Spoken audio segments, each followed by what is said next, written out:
Hello guys. Welcome back to our Pakistani reaction channel. देखती आंखों सुनते कानों धड़कते दिलों के साथ मोड़ा भाई का सलाम और प्रणाम। और मेरे साथ हैं जी मैं हूं जुनैद। मैं हूं इंतसाम। आग बुझाना सिर्फ पानी डालने का नाम नहीं है भाईजान। आग बुझाने के लिए एक तरबियत याफ्ता टीम होती है जो भाई कहीं कहीं भी किसी भी इमारत में कोई मसला हो जाता है वहां पे घुसती है, लोगों को रेस्क्यू करती है और भाई और लाखों लोगों की जान बचाना और आग से खेलना भाई साहब। बिल्कुल। तो ये एक मुकम्मल टीम वर्क से होता है। तो आज हम जो कंपैरिजन लेके आए हैं कि पाकिस्तान में fire fighting fire fighting Pakistan में और इंडिया में किस तरह से फायर फाइटर्स जो हैं वो भाई अपना रेस्क्यू मिशन जो है वो कंप्लीट करते हैं और उनके पास कौन कौन सी ऐसी जदीद सहूलियात हैं जिनकी वजह से वो जो है ना कीमती लोगों की कीमती जानें बचा सकते हैं। वैसे भाई साहब देखा जाए तो हमारे आर्म फोर्सेस जो हैं वो भी हमें प्रोटेक्ट करती हैं, नो हाँ डाउट। लेकिन भाई जो ये इस तरह के अचानक मिशन कोई बन कोई जाते हैं कोई या हादसात हो जाते हैं, हाँ, कोई हो उनमें जाती भाई ये है, रेस्क्यू वाले और फायर फाइटर वाले जो होते हैं ना, फायर ब्रिगेड वाले, वो इनका भाई भाई अपनी जिम्मेदारी बखूबी से निभाते हैं और और देखते हैं हाँ अपनी जान वो जोखिम में बिल्कुल डाल अपनी के भाई जान साहब। जोखिम में डाल के भाई दूसरों की जानों को बचाते हैं। तो भाई तो रियल हीरोज तो हमारे बेसिकली ये भी हैं ये भी और हैं। इन्हें भी अपना क्रेडिट देना चाहिए। तो भाई देखने जा रहे हैं आज फायर ब्रिगेड वाले ऑफिसर्स और उनकी क्या डेली लाइफ होती है और उनको किस तरह की ट्रेनिंग दी जाती है बेसिकली। तो स्टार्ट करते हैं पाकिस्तान वाली साइड से और फिर ओके इंडिया जी, वाली कंपैरिजन है ना ये। कंपैरिजन है जी। ओके जी लेट्स गेट स्टार्टेड। कोई बात। रेलवे का फायर ब्रिगेड का सिस्टम 115 साल पुराना है, मतलब 1905 का ये फायर ब्रिगेड सिस्टम है। और ये देखिए जो फायरमैन होते थे ये कैप पहनते थे, अमीन हफीज साहब भी कैप पहनेंगे और 1905 में चले जाएंगे।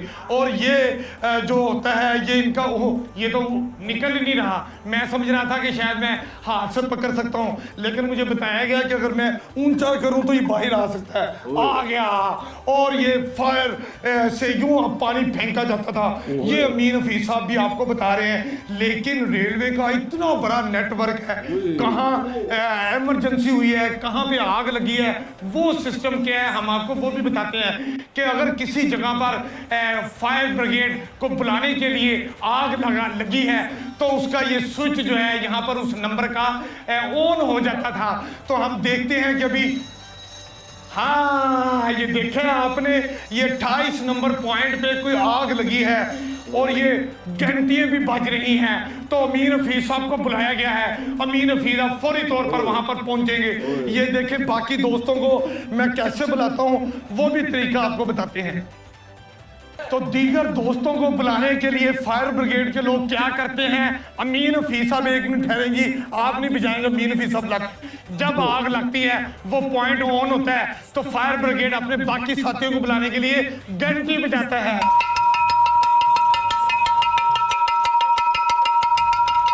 इस घंटी के बजने के साथ ही फायर ब्रिगेड से मुतलका लोग जहां कहीं भी हैं वो फौरन फायर ब्रिगेड गाड़ी के पास आते हैं। ये सीन भी आप अपनी आंखों से देखें। फायर ब्रिगेड गाड़ी के पास सारे लोग आना शुरू हो गए हैं क्योंकि अमीन हफीज ने वो पुराना तारीखी घंटा बजा दिया था। अब आप गाड़ी की एक्टिविटी देखें। भाई साहब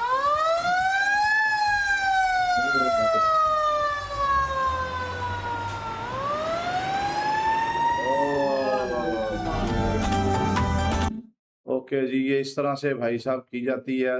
अब हम नेक्स्ट इनकी देखते हैं कि वो इनकी ड्रिल्स और इनकी वो जो एक्सरसाइज वगैरह होती है इनको देखते हैं कि तैयार भाई कैसे किया जाता है भाई साहब। तैयार इनको कैसे किया जाता है।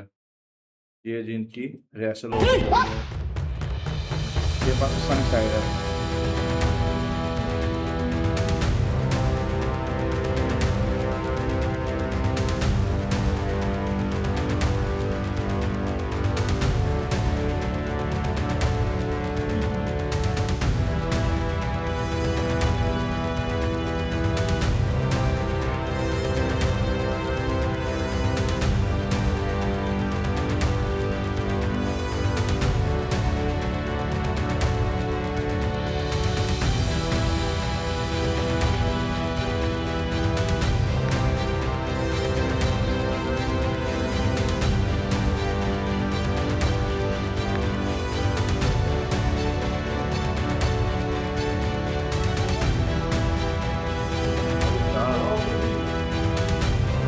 जी आपने देखी कि ये पाकिस्तान बस में छोटी-सी हमने आपको ड्रिल दिखाई कि भाई साहब पाकिस्तान में ये ड्रिलिंग किस तरह से होती है।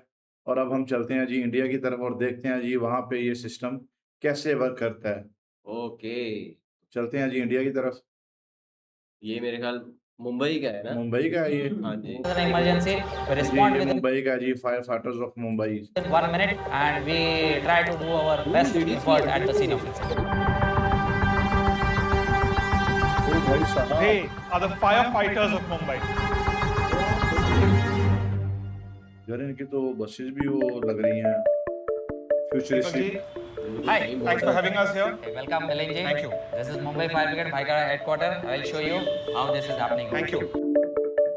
Firemen have to be on call 24/7. Exactly. How do you keep them 24/7 prepared at any time? This preparedness is related to our physical fitness as well as our mental toughness also.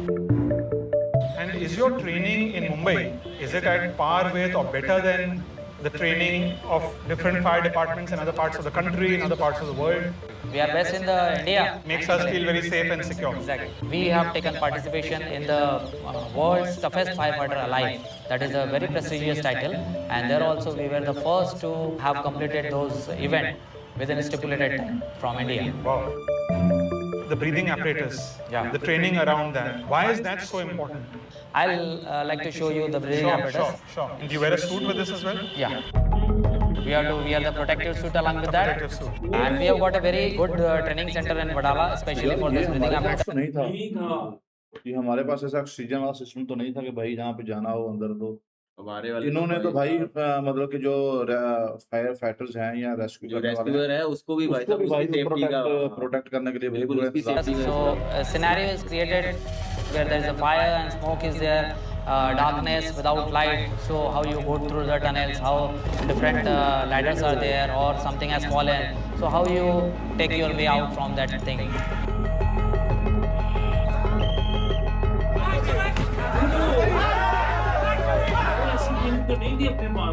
2,800 firemen all over भाई the ये तो proper एक system है भाई। 2800 fireman भाई साहब 2800 जी भाई यहाँ एक तो सिटी में एक सिटी में और यहाँ तो भाई ये पूरा एक सिस्टम है भाई बिल्कुल भाई पूरा एक इनका अदारा डिपार्टमेंट इनका डिपार्टमेंट ऑफिस देखो देख के यार भाई साहब हमारे पास तो ऐसा 34 system ही नहीं fire है यार। stations. How do you coordinate between all these fire stations?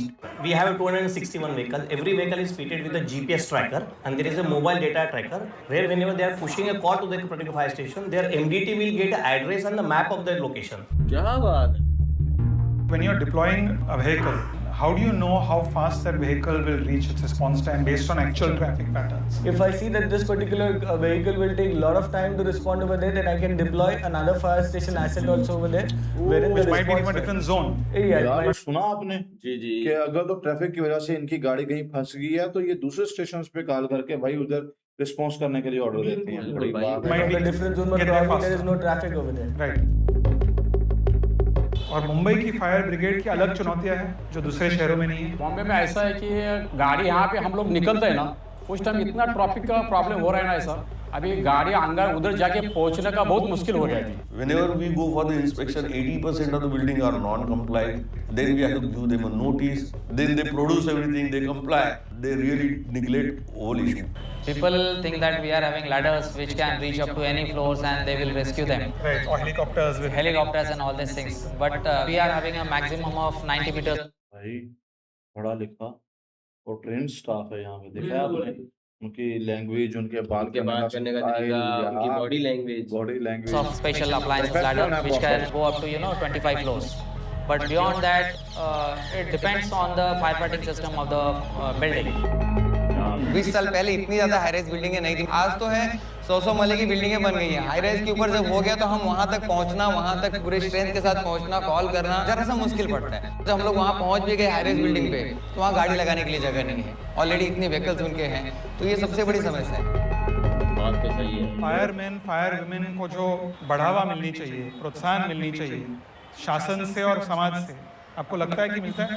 मिलता है सर, लगता है, क्योंकि हम लोग जब भी अंगार के में बुझा के बाहर आता है उस टाइम हमेशा अपना आभार व्यक्त करते हैं। मिलता है उसका रिस्पॉन्स अच्छा से मिलता है। आपको जैसे जेंट्स लोग भी है वैसा लेडीज लोगों ने भी फायर ब्रिगेड में ज्वाइन करना चाहिए, ऐसे मुझे भी लगता है। क्यों आना चाहिए? क्योंकि ये जॉब जो स्पिरिट जॉब है, ड्यूटी छूटने के बाद जो बाहर जाते तो भी लोग अलग नज़र से देखते, मतलब बहुत ऐसा फायर ब्रिगेड अच्छा, अरे गांव में जाते तो अरे फायर फाइटर अच्छा, तो आपको क्या ज़्यादा सम्मान मिलता है? बहुत बहुत सम्मान, घर में भी, और हस्बैंड बोलते हैं हाँ मेरी वाइफ तो फायर ब्रिगेड में है।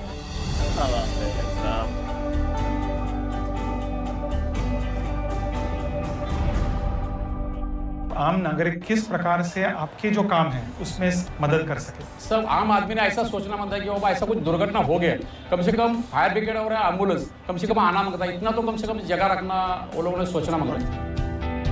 जो हाई राइज बिल्डिंग है उन्हें अपना फायर फाइटिंग सिस्टम तंदुरुस्त रखना है, अच्छा रखना है। We as Mumbaikars have to do much more to not just give our brave firemen and women due respect, but to work collaboratively with them in making Mumbai far more safe. क्या बात है जी। क्या बात है जी। और ये थी जी India की फायर फाइटर्स की, मुंबई के भाई जो बिल्कुल प्रोफेशनल, पढ़े लिखे और फुली ट्रेंड, अपने क्या कहते हैं जॉब में भाई साहब फुल टाइम स्किल्ड वाले, स्किल्ड और फेयर थे भाई। इनके पास ऑप्शन बहुत ज्यादा हैं भाई ऑप्शन बहुत ज्यादा हैं, लेकिन इन्होंने भाई इनकी ऑफिसेज हमने देखे हैं भाई, इनका रिस्पॉन्स करने का तरीका टोटली पाकिस्तान से डिफरेंट है भाई। और हमारे यहाँ पे वो पुरानी वो चीजें लगी हुई थी कि भाई साहब वो बेल बज जाएगी, बजाने वाला टीवी वो सिस्टम, करके खुद बजा, उनका सारा सिस्टम डिजिटल है डिजिटल और फुल मॉडर्न भाई साहब। भाई। और प्रॉपर ऑफिस बना हुआ है, उसका हेल्प डेस्क बना हुआ है भाई, जहाँ पे वो लोकेशन आ जाती है कॉल करने वाले की, और ट्रैकर गाड़ियों में लगे हुए हैं भाई, वो लोकेशन तक पहुंचने के लिए इजी टू डू है करने और के भाई लिए। उनके पास मॉनिटर लगे हुए सब चीजें वो नोट कर रहे हैं कि किस एरिया से कॉल आ रही है, उनके करीबी कौन सा स्टेशन है, कौन सी व्हीकल घूम रही है, और जल्दी से कौन सी व्हीकल पहुंच सकती है। ये भी ऐसा ट्रेनिंग सेंटर है जिसके अंदर जिस तरह की सिचुएशन बनी होती है उस तरह की उनका माहौल दिया जाता है, जहाँ वो अपनी ट्रेनिंग करते हैं और जिस तरह से उन बंदों को सेव करते हैं। बिल्कुल ऐसे ही है भाई, उन्हें प्रॉपर वो अंधेरा और ऑक्सीजन हर चीज से निपटने के भाई प्रॉपर उनके पास हालात हैं, जबकि हमारे यहाँ पास तो ऐसा कोई सिस्टम नहीं है भाई। जिस जगह मतलब कोई भी ट्रैफिक में अपनी गाड़ी जितनी ही जान बचाने वाले की जान इम्पोर्टेंट है, उतनी ही जो बचा रहा है उसकी जान भी इम्पोर्टेंट है। और इंडिया की तरफ भाई इस चीज को बहुत ख्याल रखा गया है, उनके जाने के लिए उन्होंने उन्हें हेलमेट्स दिए हुए हैं और प्रॉपर ऑक्सीजन मास्क और ऑक्सीजन सिलेंडर दिया गया है, प्रॉपर सेफ्टी किट है भाई। असल में हकीकत में ये है भाई, हमारे हीरो हैं भाई जो मुश्किल वक्त में जो है ना बहुत सारी कीमतें जाने को एक ये फायर फाइटिंग वाले और एक वो जो रेस्क्यू वाले होते हैं और एक एम्बुलेंस जो चला रहे हैं भाई, इनका मैं कहता हूँ कि ये हमारे रियल हीरोज हैं। इनका जो जॉब है ना वो बहुत टफ और मेंटली भाई बहुत, जैसे भाई वो कह रहे हैं कि उन्हें सामान मिलता है और सामान उनका बनता भी है भाई, उन्हें सामान देना भी चाहिए। अच्छा, हम आर्मी को या पुलिस को हम कहते हैं कि ये हमारे रक्षक हैं, ये हमारी सेफ्टी करते हैं, लेकिन इनके पीछे भी एक शोभा और भी है। जैसे फायर ब्रिगेड जो हमारी मतलब हर मुश्किल वक्त में जल्दी सबसे पहले भाई ये अदारा और इनका भाई क्विक रिस्पांस होता है और इन्हें 24/7 भाई ऑन ड्यूटी रहना होता है। बिल्कुल ऐसे ही है। क्या बात है यार। तो ये थे जी हमारे रियल हीरोज जिनकी हमने आपके साथ प्रैक्टिस और जिनका हमने आपके साथ ऑफिस शेयर किया। तो अगर हमारी ये वीडियो आपको अच्छी लगी है तो हमारे चैनल को सब्सक्राइब करें, हमारी वीडियो को लाइक और शेयर करें, अपना अपनी फैमिली का ढेर सारा ख्याल रखिएगा। मिलते हैं आपसे नेक्स्ट वीडियो में, तब तक के लिए stay tuned and take care ji.